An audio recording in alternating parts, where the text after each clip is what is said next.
अगर आप multibagger share की तलाश में हैं तो यह वीडियो आपके काम की हो सकती है। ब्रोकरेज फर्म एवेंडस स्पार्क ने एक केमिकल शेयर के अगले 1 साल में मल्टीबैगर बनने का ऐलान किया है। यह शेयर है नियोजीन केमिकल्स का। ब्रोकरेज को इस शेयर से क्या उम्मीदें हैं और ऐसे क्या फैक्टर्स हैं जिससे इसके मल्टीबैगर बनने की उम्मीद की जा रही है, आइए जानते हैं। नमस्कार, मैं हूं विक्रांत और आप देख रहे हैं मनी कंट्रोल हिंदी।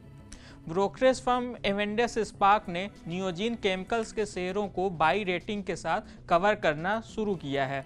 ब्रोकरेज ने कहा कि अगले 12 महीने में यह शेयर 3600 रुपये के स्तर तक पहुंच सकता है। यह सोमवार के इसके बंद भाव से करीब 111% की तेजी आने की संभावना जताता है। वहीं अगले 3 साल में उसे नियोजीन केमिकल्स के शेयर के 4500 रुपये तक जाने का अनुमान है। लेकिन इसके पीछे रीजन क्या है? ब्रोकरेज ने कहा कि अमेरिकी सरकार ने कुछ समय पहले इन्फ्लेशन रिडक्शन एक्ट नाम से एक कानून पास किया था। इस कानून में घरेलू मार्केट से खरीदारी से जुड़ी कई सख्त शर्तें शामिल की गई थीं। साथ ही चीन को खास तौर से सप्लाई चेन से बाहर रखने का प्रयास किया गया है।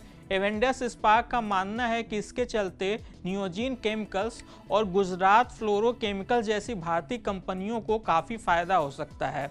ब्रोकरेज ने कहा कि चीन के बाहर होने से भारतीय कंपनियों का सीधा मुकाबला अब जापान और कोरिया से है, जहां पर मैन्युफैक्चरिंग की लागत हमसे काफ़ी अधिक है।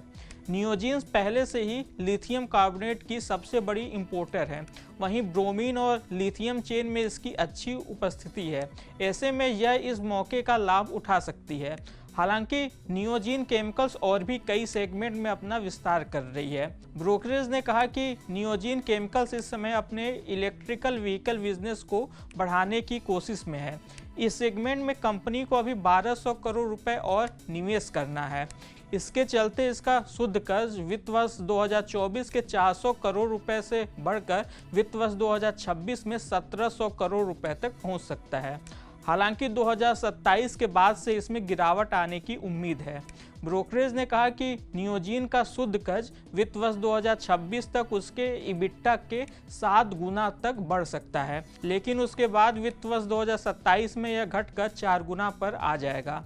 हालांकि ब्रोकरेज का मानना है कि अगर कंपनी का एग्जीक्यूशन सही रहता है और वह इसमें विस्तार करती है तो इस निवेश से रिटर्न आने में देर नहीं लगेगी। ब्रोकरेज फर्म ने कहा कि सिर्फ मौजूदा बिजनेस से ही कंपनी के रेवेन्यू ग्रोथ के वित्त वर्ष 2024 से 2028 के बीच 15% से अधिक रहने का अनुमान है। वहीं ऑपरेटिंग प्रॉफिट मार्जिन के 18 से 19% के बीच रहने का अनुमान है। वित्त वर्ष 2028 तक नियोजीन का बैटरी बिजनेस से ही रेवेन्यू 1900 करोड़ रुपए और इबिट्टा मार्जिन 12% तक रह सकता है।